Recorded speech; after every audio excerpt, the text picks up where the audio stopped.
Quantitative techniques में हम अगला टॉपिक लेंगे नेटवर्क एनालिसिस टेक्निक्स यानी कि पर्ट और सीपीएम।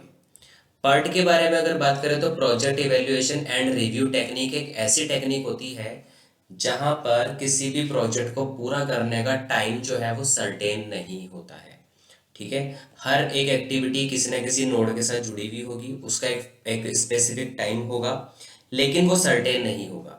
लेकिन सीपीएम जो है वो क्रिटिकल पाथ मेथड है। क्रिटिकल पाथ मेथड एक स्टैटिस्टिकल एल्गोरिदम है जिसके किसी भी एक्टिविटी का टाइम जो होगा, स्टार्ट होने का टाइम और एंड होने का टाइम जो होगा वो सर्टेन होगा, वो फिक्स होगा। तो दोनों के क्वेश्चन किस तरीके से आते हैं और कैसे हम इन्हें सॉल्व करेंगे वो देखते हैं। सबसे पहले क्वेश्चन हमारे पास है, construct CPM network and find out all the constructs. एक हमारे पास सीपीएम नेटवर्क है जिसकी एक्टिविटीज हमारे पास ए से लेकर आई तक यानी कि टोटल 9 एक्टिविटीज हमारे पास है। नोड्स की अगर हम बात करें तो फर्स्ट एक्टिविटी से सेकंड शुरू होगा, फर्स्ट से ही थर्ड शुरू होगा, फर्स्ट से ही फोर्थ शुरू होगा, यानी सेकंड थर्ड और फोर्थ ये फर्स्ट एक्टिविटी से ही शुरू होंगे। तो इसके लिए हम क्या करते हैं, एक नेटवर्क डायग्राम बनाते हैं। तो आप यहाँ पे डायग्राम में देख सकते हो, फर्स्ट एक्टिविटी से ही सेकंड शुरू हो रहा है, फर्स्ट एक्टिविटी से ही थर्ड शुरू हो रहा है और फर्स्ट एक्टिविटी से ही फोर्थ शुरू हो रहा है।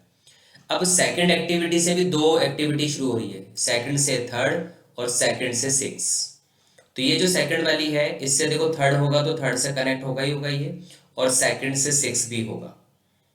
इसी तरीके से थर्ड एक्टिविटी जो है वो भी दो एक्टिविटीज स्टार्ट कर रही है, थर्ड से फाइव और थर्ड से सिक्स। तो थर्ड से फाइव पे भी जाना है और थर्ड से सिक्स पे भी जाना है।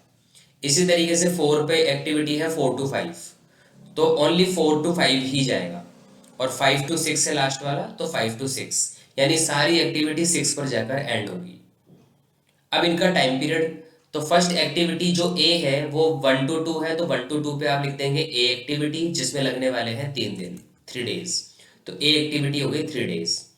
1 to 3 में जो है वो बी एक्टिविटी है 4 डेज, तो 1 to 3 में हमने बी लिख दिया 4 डेज। 1 to 4 में 14 डेज लगने वाले हैं, तो 1 to 4 के अंदर 14 डेज लगने वाले हैं सी एक्टिविटी। इस तरीके से हमने ए से लेकर आई तक की सारी एक्टिविटीज को यहाँ पर पुट किया है। ठीक है, इसके बाद हमें क्या करना है, इसके बाद हमें करना है इसकी अर्ली स्टार्ट और लेट फिनिश, ये दो वैल्यूज हमें यहाँ पर कैलकुलेट करके चलना है। तो वो कैसे करेंगे, सबसे पहले स्टार्ट करेंगे हम अर्ली स्टार्ट। अर्ली स्टार्ट जो होगा ES, तो ES1 का, ES2 का, ES3 4 5 6 सबका निकालेंगे, और जो LF है लेट फिनिश, वो एक्टिविटी भी हम सबकी निकालेंगे 1 to 6 के लिए। लेकिन क्या स्टेप होगा, सबसे पहले अर्ली स्टार्ट शुरू करेंगे 1 से, जिसको हम जीरो मानेंगे, कोई भी एक्टिविटी जीरो से स्टार्ट होगी। अब 1 से 2 पे जाने के लिए हमें 3 दिन का वेट करना पड़ेगा। तो अर्ली स्टार्ट जीरो से शुरू हुआ, 3 दिन लगेंगे सेकंड पे जाने के लिए, तो अर्ली स्टार्ट जो है वो 3 हो जाएगा, ES जो होगा वो 3 हो जाएगा। अब 2 से 3 पे जाने के लिए देखो दो रास्ते हैं, 2 से 3 पे भी जा सकते हो और 1 से 3 पे भी आप आ सकते हो। इन दोनों में जो मैक्सिमम टाइम कंज्यूमिंग होगा हम उसको लेंगे। ठीक है, तो 1 से अगर अपन आते हैं तो अर्ली स्टार्ट 0 है, 1 से 3 पे आते हैं तो बी एक्टिविटी फुलफिल होगी 4 डेज की, तो 0 और 4 4 ही होता है।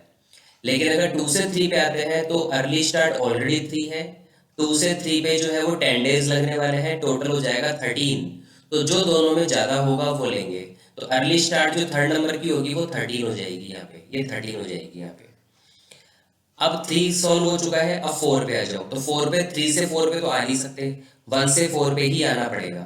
तो 1 की एक्टिविटी जो है अर्ली स्टार्ट वो 0 है, 4 पे आने के लिए 14 डेज लगेंगे, तो 0 और 14 14, तो अर्ली स्टार्ट यहाँ पर हो जाएगा 14।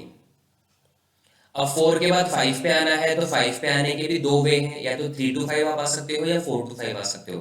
तो जो दोनों में लार्जर होगा, जिसका टाइम कंज्यूमिंग ज्यादा होगा, हम वो लेंगे।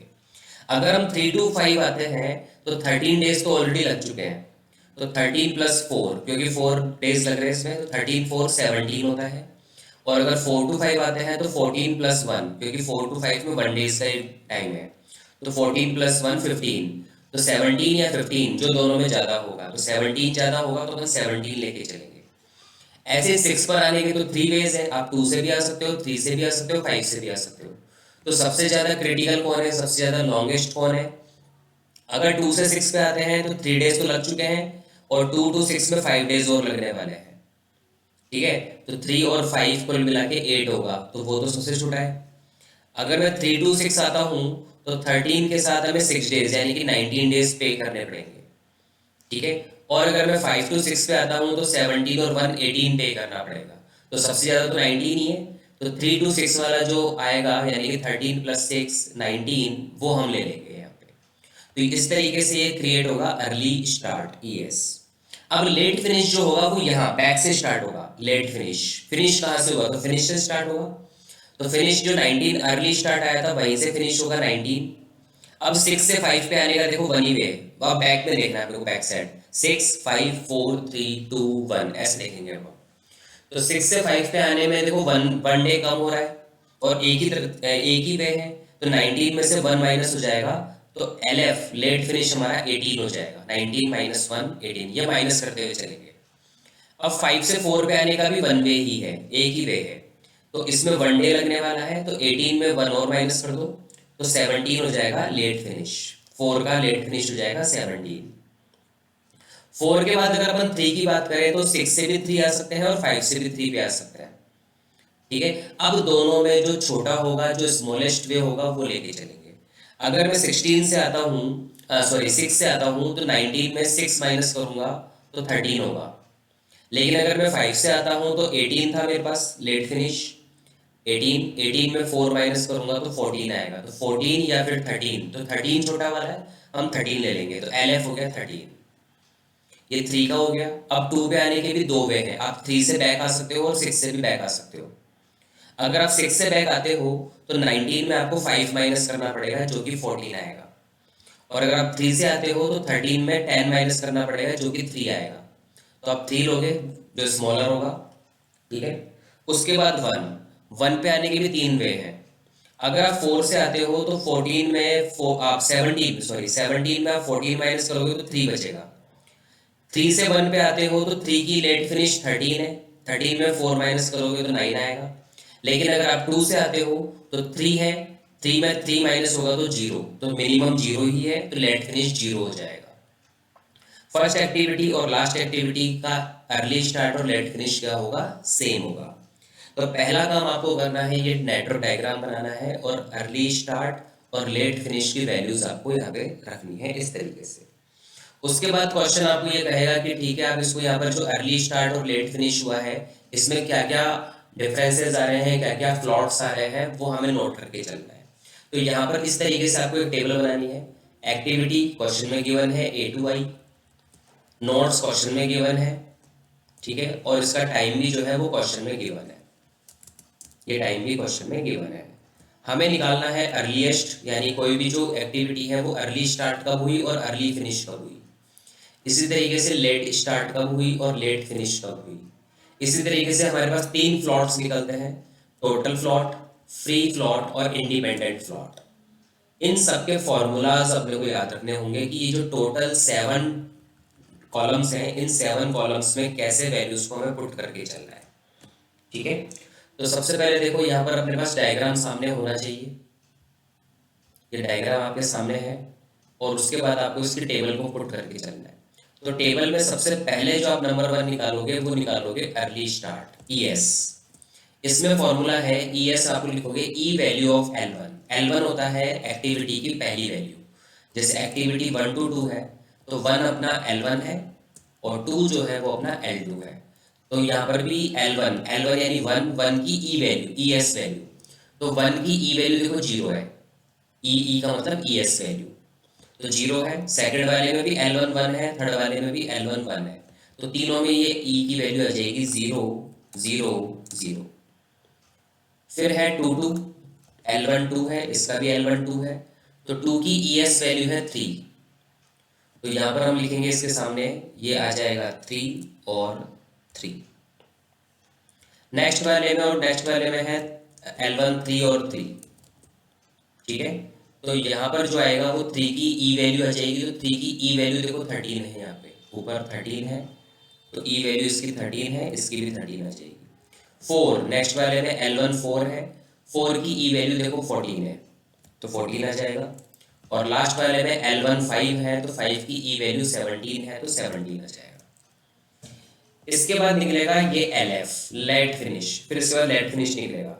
सबसे पहले ये 4 कॉलम निकलेंगे, इनमें से पहले सबसे पहले फर्स्ट वाला निकलता है और फिर लास्ट वाला निकलता है। तो लेट फिनिश, लेट फिनिश का फॉर्मूला है L2 की आपको लेनी है L वैल्यू, L2 की L वैल्यू, L बोले तो LF, लेट फिनिश। तो लेट फिनिश ही लेना है LF के अंदर। ES में ES लेना था, LF में LF लेना है, और वो भी L2 का। तो यहाँ पर L2 है 2, तो 2 की L वैल्यू है 3। ठीक है, तो यहाँ पर हम L वैल्यू ले लेंगे 3। नेक्स्ट वाले का L2 है 3, तो 3 की L वैल्यू है हमारे पास 13, तो हम लेंगे 13। इसके बाद लास्ट नेक्स्ट L2 है अपना 4, तो 4 की L वैल्यू है 17, तो हम 17 ले लेंगे। फिर उसके बाद अगेन 3 है, तो 3 की तो वही आ जाएगी 13। उसके बाद 6 है, तो 6 वाले की आ जाएगी 19। अगेन 5 है, तो 5 की L वैल्यू है 18। फिर 6 है, तो 6 की 19 है, 5 की 18 है, और 6 की वापस 19 है। ठीक है, उसके बाद निकलेगा अपना EF, early finish. Early finish का फॉर्मूला है, जो टाइम आपको दिया हुआ है उसमें अर्ली स्टार्ट को ऐड कर दो, टाइम प्लस अर्ली स्टार्ट। ठीक है, तो टाइम प्लस अर्ली स्टार्ट आप कर सकते हो यहाँ पे। तो EF निकलेगा ये वाला कॉलम, इसमें आपको टाइम गिवन है और अर्ली स्टार्ट गिवन है, इन दोनों को आप ऐड कर दो। तो 3 और 0 3, 4 0 4, 14 0 14, 10 और 3 हो जाएगा 13, देन 8, देन 17, देन 19, 15 और 18। Early start, let start LS अगर आपको निकालना है तो लेट फिनिश में से आप टाइम माइनस करोगे। लेट फिनिश ये वाला है आपका, उसमें से आप टाइम माइनस कर दोगे। ठीक है, तो फर्स्ट वाले कॉलम में देखो टाइम 3 है और लेट फिनिश भी 3 है, 3 में से 3 माइनस होगा 0। लेट फिनिश 13 है, टाइम 4 है, 13 में से 4 जाएगा तो 9 बचेगा। इसी तरीके से 17 में से 14 जाएगा तो 3, 13 में से 10 जाएगा तो अगेन 3, 19 में से 5 जाएगा तो 14, 18 में से 4 लेस हो जाएगा तो अगेन 14। उसके बाद 19 में से 6 माइनस करेंगे तो 13, 18 में से 1 माइनस करोगे आप तो 17, और 19 में से 1 माइनस करोगे तो 18। तो ये तो अपने 4 कॉलम हो गए, अर्लीस्ट और लेटेस्ट। इसके बाद टोटल फ्लॉट्स क्या होता है, तो टोटल फ्लॉट्स में आप देखोगे यहाँ पे अपना आंसर भी चेक हो जाएगा। या तो आप लेट स्टार्ट में से अर्ली स्टार्ट माइनस कर दो, या लेट फिनिश में से अर्ली फिनिश माइनस कर दो, यानी स्टार्ट माइनस कर दो या फिनिश माइनस करो, एक ही बात है। तो देखो लेट स्टार्ट की बात करो तो 0, और अर्ली स्टार्ट की बात करो तो 0, 0 में से 0 जाएगा तो भी 0 बचेगा, और लेट फिनिश 3 और अर्ली फिनिश भी 3 है, 3 में से 3 जाएगा तो भी 0 बचेगा। इसी तरीके से यहाँ पर देखो 9 में से 0 जाएगा तो 0 बचेगा, 13 में से 4 जाएगा तो भी 9 बचेगा, सॉरी 9 माइनस 0 9, और 13 माइनस 4 करोगे तो भी 9, तो 9। तो किसी का भी डिफरेंस ले लेना, सेम आंसर आएगा, फिनिश का या स्टार्ट का। ठीक है, अब जैसे 3 0 है तो 3 0 का डिफरेंस 3 आएगा, 17 और 14 का डिफरेंस भी 3 आएगा। इसी तरीके से 3 3 का डिफरेंस 0, 13 का डिफरेंस भी 0, 14 और 3 का डिफरेंस 11 आएगा, 19 और 8 का डिफरेंस भी 11 आएगा। 14 और 13 का जो डिफरेंस है वो 1 आएगा, 18 और 17 का डिफरेंस भी 1 आएगा। 13 और 13 का डिफरेंस 0, 19 का डिफरेंस भी 0, 17 14 का डिफरेंस 3, 18 और 15 का डिफरेंस भी आएगा 3, 18 17 का डिफरेंस 1, 19 और 18 का डिफरेंस भी 1। इसके बाद फ्री फ्लॉट कैसे निकलता है, तो फ्री फ्लॉट निकलता है टोटल फ्लॉट में से आप माइनस करोगे L1 के EL का डिफरेंस, L1 में जो E और L की वैल्यू है उसके डिफरेंस को टोटल फ्लॉट में से माइनस करोगे। लेकिन एक बात ध्यान रखना, अगर टोटल फ्लॉट 0 है तो 0 में से कोई भी डिफरेंस माइनस करोगे तो नेगेटिव वैल्यू आएगी। यहाँ पर नेगेटिव वैल्यू नहीं लिखते हैं, 0 को 0 ही लिखते हैं। तो जहां जहां पर 0 है वहां तो ऑलरेडी 0 कर दो। टोटल फ्लॉट जैसे यहाँ पर 0 है फर्स्ट वाले में, तो फ्री फ्लॉट भी 0 होगा। ठीक है, नेक्स्ट वाले में यहाँ पर भी 0 होगा, जहां जहां पर 0 है वो 0 0 0 होंगे। अब बाकी जो बचे आप उनको कैलकुलेट कर सकते हो। तो कैसे कैलकुलेट करना है देखो, डायग्राम आपके सामने होना चाहिए। देखो, तो सबसे पहले टोटल फ्लोट यानी कि 9। अब इसमें चल जाओ L1, तो इस 9 के सामने L1 कौन सा है? 1। 1 पे ई और एल में डिफरेंस होता ही नहीं है, 0 माइनस 0 यानी कि डिफरेंस ही नहीं। तो 9 में 0 0 का माइनस होगा तो 9 ही आएगा। 3, तो 3 के सामने L1 भी 1 ही है, 1 में कोई डिफरेंस नहीं है, ई और एल में कोई डिफरेंस नहीं है, 0 ही है। तो 3 में 0 माइनस होगा तो 3 आएगा। फिर 11, 11 में माइनस करेंगे L1 में ई एल का डिफरेंस, तो L1 हमारा 2 है, 2 में ई और एल में डिफरेंस नहीं है क्योंकि दोनों ही 3 है। ठीक है, तो कोई डिफरेंस नहीं है, तो 11 का 11 आ जाएगा। 1 में माइनस होगा L1 के ई एल का डिफरेंस, तो L1 हमारा 3 है, 3 में ई और एल में भी कोई डिफरेंस नहीं है, दोनों 13 है। ठीक है, तो 1 एज इट इज आ जाएगा, 1 में 0 माइनस होगा तो 1। फिर नेक्स्ट 3 वाला है, 3 में L1 है 4, 4 में दोनों में डिफरेंस 3 है, देखो 14 और 17, तो 4 में ई और एल की वैल्यू में 3 का डिफरेंस है, तो 3 में 3 का डिफरेंस माइनस करोगे तो 0 आ जाएगा। और लास्ट वाले में 1 है, L1 है अपना 5, 5 में भी दोनों में डिफरेंस 1 ही है, 17 18, तो 1 में 1 माइनस करोगे, डिफरेंस माइनस करोगे तो 0 आ जाएगा। अब इंडिपेंडेंट फ्लोट कैसे निकलता है? तो इंडिपेंडेंट फ्लोट निकलता है फ्री फ्लोट से। फ्री फ्लोट से तो ऑब्वियस बात है, फ्री फ्लोट से आपको क्या करना है, फ्री फ्लोट में माइनस करना है difference of E and L, लेकिन इस बार L2 का। L2 का जो ई और एल की वैल्यू होगी उसके डिफरेंस को फ्री फ्लोट में से माइनस कर दो। तो वही वाली बात है, अगर फ्री फ्लोट 0 है, 0 में से कोई भी वैल्यू माइनस करेंगे तो नेगेटिव आ जाएगा, तो हम नेगेटिव नहीं लिखेंगे, हम 0 ही लिखेंगे। तो जहां जहां पर फ्री फ्लोट 0 है वहां तो ऑलरेडी 0 फिल कर दो आप, इससे आपका टाइम भी बचेगा। अब केवल आपको ये दो कैलकुलेट करना है और ये दो कैलकुलेट करना है।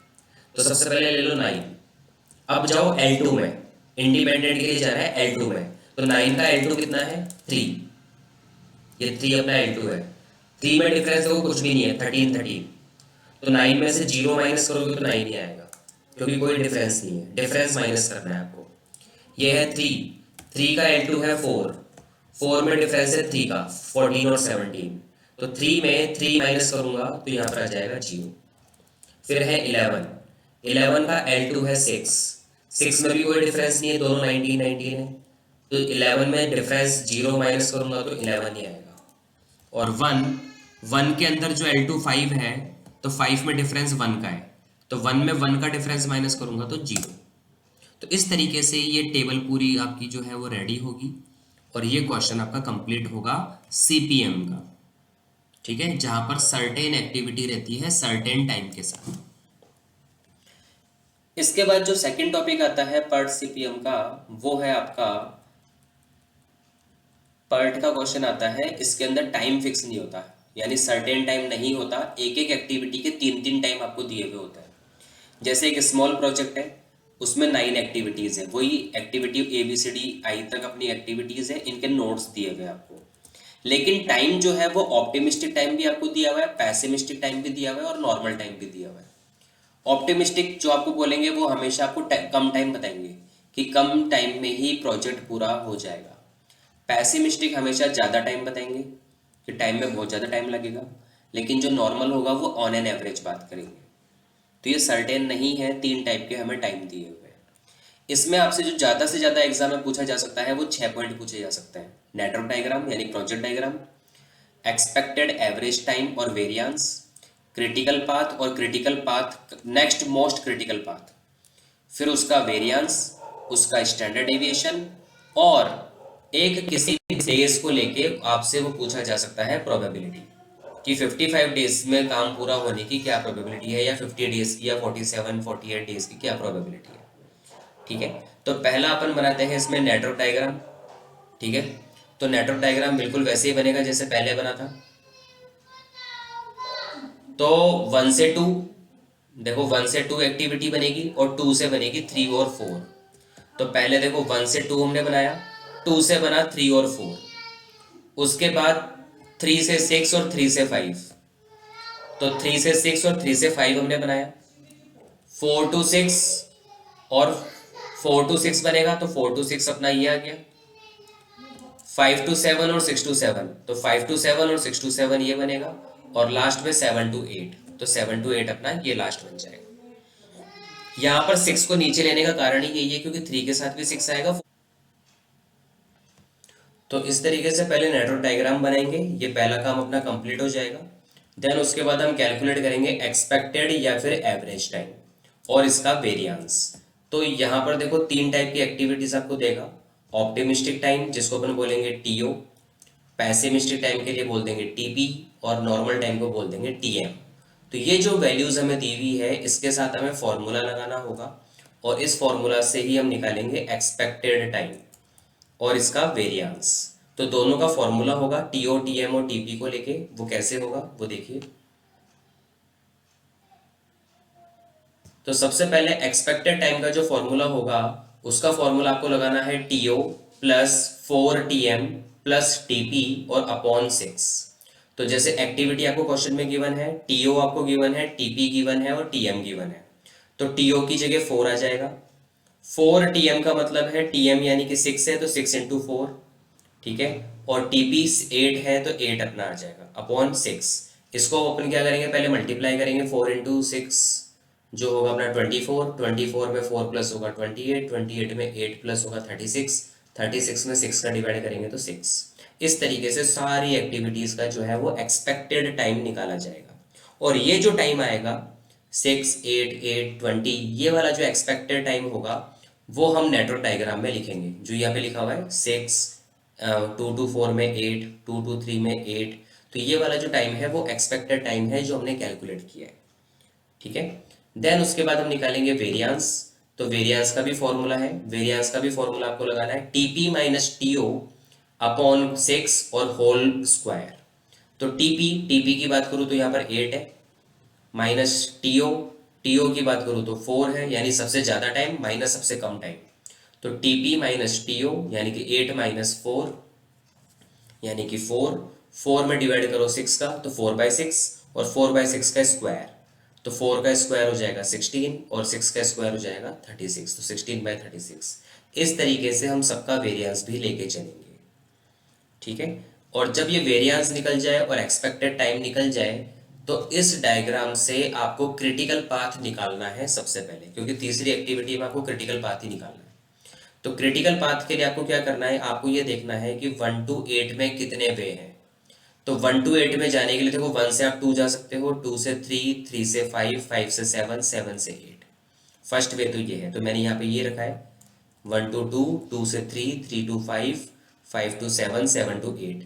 और इसका जो एक्सपेक्टेड टाइम है वो हमने ऐड कर लिया। तो 1 to 2 का देखो 6 है, 2 to 3 का 8 है, 3 to 5 का 18, 5 to 7 का अपना जो है वो 8 है, और 7 to 8 का भी, ठीक है, 7 है इसका है। तो अपने सारा अपने 7 जोड़ लिया, तो ये 47 डेज अपने टोटल हो जाएंगे।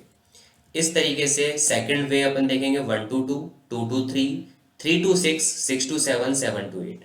फिर इनके डेज हम काउंट करेंगे तो इसके टोटल डेज आ रहे हैं 43। इसी तरीके से थर्ड वे देखो 1 to 2, 2 to 4, 4 to 6, 6 to 7, 7 to 8। कभी भी अपने को बैक नंबर पे नहीं जाना है, जैसे 6 से 3 या फिर 7 to 5 नहीं जाना है, आगे ही जाना है 1, 2, 4, 6, 7, 8। फिर इसके डेज को काउंट करेंगे तो 33 डेज ही आ रहे हैं। तो क्रिटिकल पाथ अपना फर्स्ट वाला होगा जो सबसे ज़्यादा दिन ले रहा है, ठीक है। तो ये क्रिटिकल पाथ अपना निकल गया। अच्छा, क्रिटिकल पाथ के बाद ये भी पूछ रहा था एक्सपेक्टेड प्रोजेक्ट कंप्लीशन टाइम, ठीक है, यानी कि 47 डेज आ चुका है। और नेक्स्ट मोस्ट क्रिटिकल पाथ, तो नेक्स्ट मोस्ट क्रिटिकल पाथ जो है वो सेकंड वाला है 43 डेज वाला। इसके बाद फोर्थ नंबर पे हम निकालेंगे वेरिएंस, क्रिटिकल पाथ का वेरिएंस। तो क्रिटिकल पाथ देखो क्या है, क्रिटिकल पाथ है 1 से 2, 2 से 3, 3 से 5, 5 से 7, 7 to 8। तो इसका क्रिटिकल पाथ का वेरिएंस लेना है, तो वेरिएंस हम कैलकुलेट कर चुके हैं, सबके वेरिएंस हम निकाल चुके हैं यहाँ पे, टीपी माइनस टीओ अपॉन 6 का होल स्क्वायर। लेकिन आपको लेना वही है जो क्रिटिकल पाथ है, यानी क्रिटिकल पाथ आपका है 1 to 2, 2 to 3, 3 to 5, 5 to 7, 7 to 8। तो पहले 1 to 2 लो, तो 1 to 2 का वेरिएंस आपके सामने है,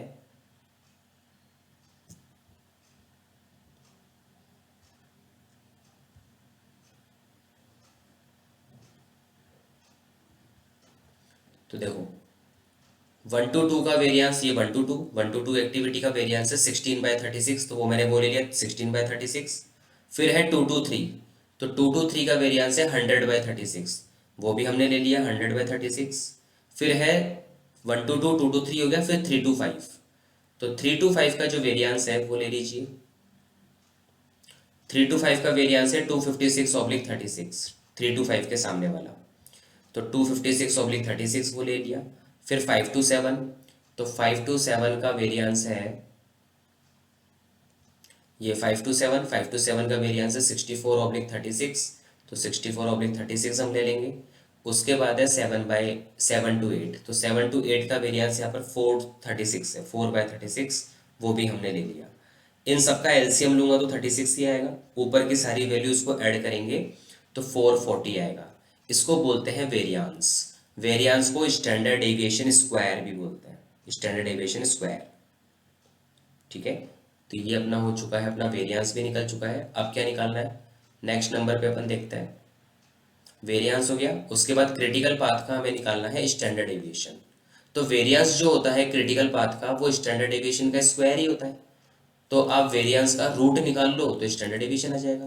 तो ये जो 440/36 आया वो वेरिएंस है, तो रूट वेरिएंस जो होता है वो स्टैंडर्ड डेविएशन होता है। तो ये इसका मैंने रूट कर दिया, standard deviation of critical path. तो जो वेरिएंस आया था उसका रूट ले लीजिए, स्टैंडर्ड डेविएशन आ गया 3.496। उसके बाद लास्ट एलिमेंट ये पूछ रहा है कि प्रोबेबिलिटी क्या है 55 डेज में कंप्लीट होने की। इसके लिए जब भी प्रोबेबिलिटी पूछेगा हम जेड टेस्ट कैलकुलेट करेंगे। तो z का फॉर्मूला होता है x minus D upon standard deviation. तो x तो वो है जो क्वेश्चन में बोलेगा 55 डेज है, 50 डेज वhatever जो भी बोलेगा वो x अपना हो जाएगा।